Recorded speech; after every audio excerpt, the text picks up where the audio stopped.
is Miss Monique, and I would like to welcome you today to Storytime with a Twist. Today's theme is about dogs, and our first story for you is a silly book about Ed and Fred Flea.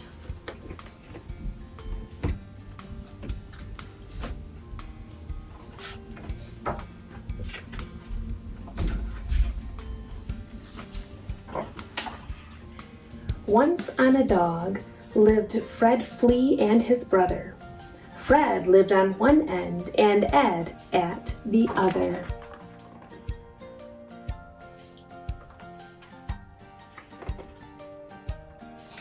As small fleas, they'd always found it a riddle. If they each owned one end, then who owned the middle?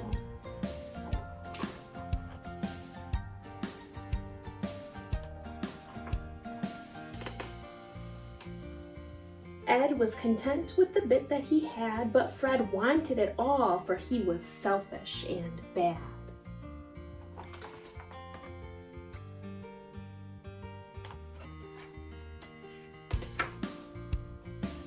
Ed came one day with some terrible news. "We'd better move on, I've been getting clues. The dog's scratching madly, and I think it's a sign something is up when he starts to whine."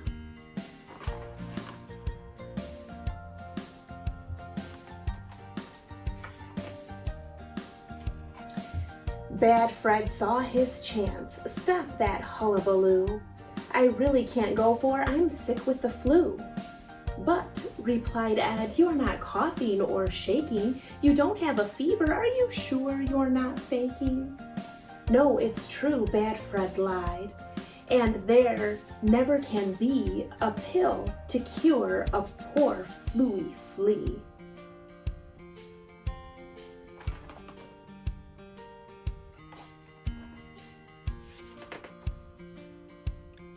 There are certainly mixtures for a camel with mumps that soon would get rid of his lumps and his bumps.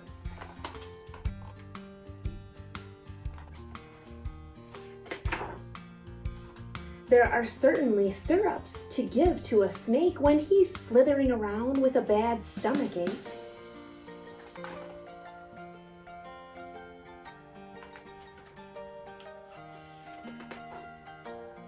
There are plenty of medicines for families of weasels, as spot by spot they come down with the measles.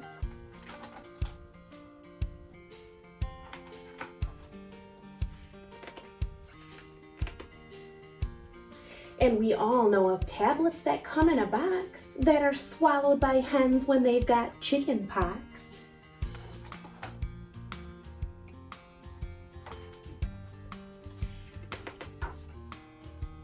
But there's nothing, just nothing, you know it is true, that can come to the aid of a flea with the flu. "You really must come," pleaded Ed, "you must try." But Bad Fred the phony pretended to cry.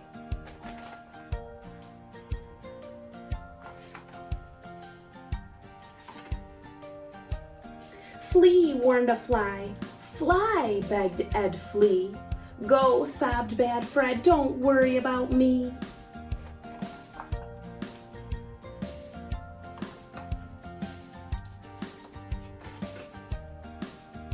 "Mayday, mayday," called a tick as it fled. "Abandoned dog, danger ahead."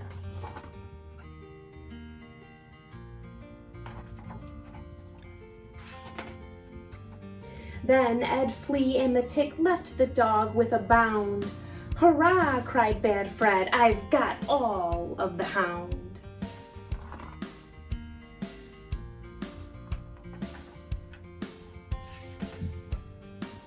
"And I don't have the flu, I'm not really sick. They were all of them fools to believe in my trick. I'm fit as a fiddle," he sang louder and louder.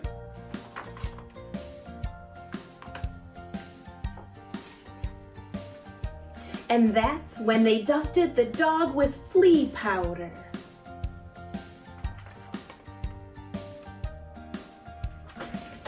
That did not work out very well for Fred, did it? I think he should have listened to his good brother, Ed. All right, so for our activity today, we are going to need some cutout shapes. So you're gonna need a little bit of help probably from Mom. And also a glue stick and a marker, okay? So, 2 different colored shapes is gonna be the best, but you can also use just white paper and color them if you'd like to.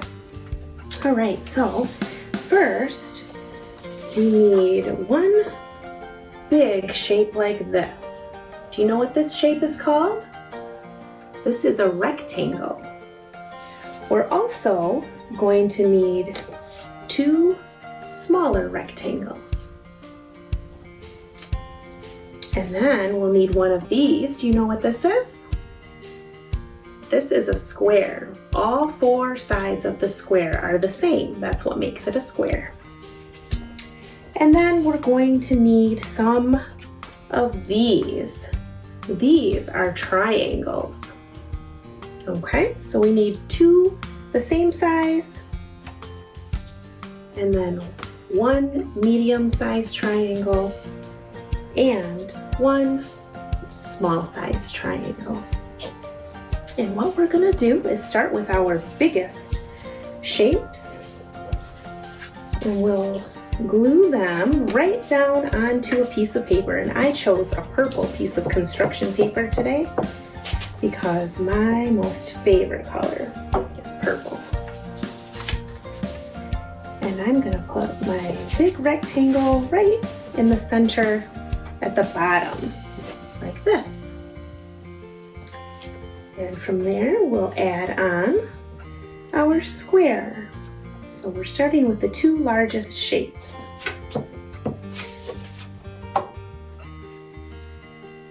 And the square is going to sit right on top of that rectangle, like so. From here, we'll use those 2 rectangles. And we're going to put the rectangles on top of my larger rectangle. And maybe you can start to guess what we're making today. I'll show you. Let's see if you can start to tell. Can anyone guess what we're making yet? We'll keep going. Next, we'll use our largest triangles. One on one side and one on the other side. And I'll show you again. We're getting closer to our finished project, so maybe you can tell now what it's looking like. Next, we'll use our medium-sized triangle. We'll put a little glue on there. And we're gonna stick it right down there in line with that first rectangle that we put on, like so, right down here. And lastly, we'll put the triangle, the smallest triangle, right in the center of our square. So next, we'll draw a couple of circles.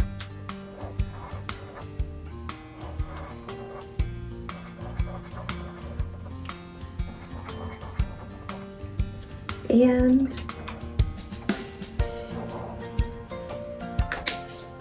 a mouth. So we have created a dog out of these shapes. I hope you had fun with that. Lastly, we're going to read one more storybook. And our last book today is called Pig the Pug.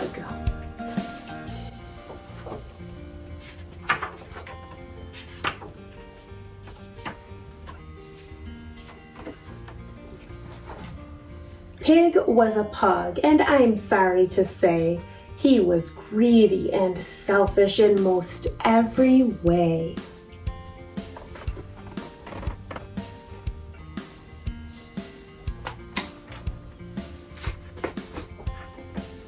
He lived in a house with a wiener dog, Trevor, but when was he nice to him?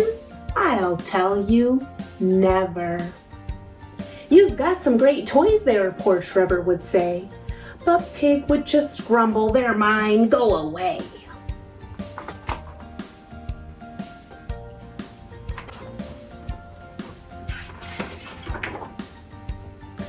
But it might be more fun, Trevor said to Pig, if we both played together. Well, Pig flipped his wig.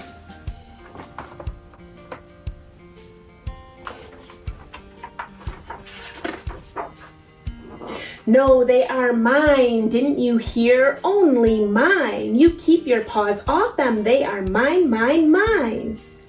I know what your game is, you want me to share. But I'll never do that, I won't, and I swear.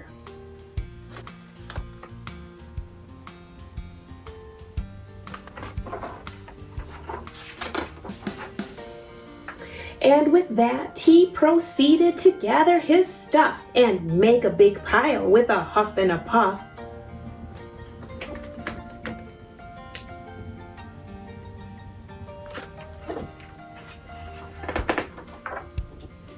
And once he had gathered them up in a pile, he howled from the top with a satisfied smile. There, shouted Pig, now you won't get my loot. It's mine, mine, mine, mine, so why don't you scoot?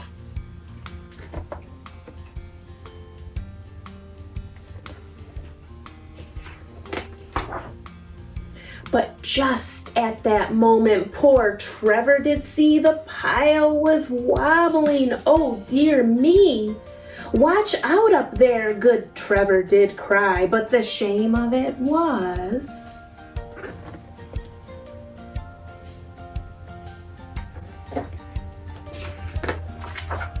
well, pugs cannot fly.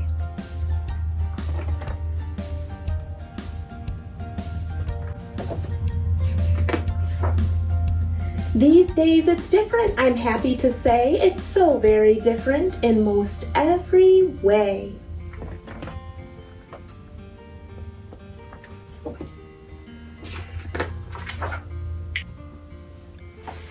Yes, Pig shares his toys now, and Trevor's his friend, and they both play together.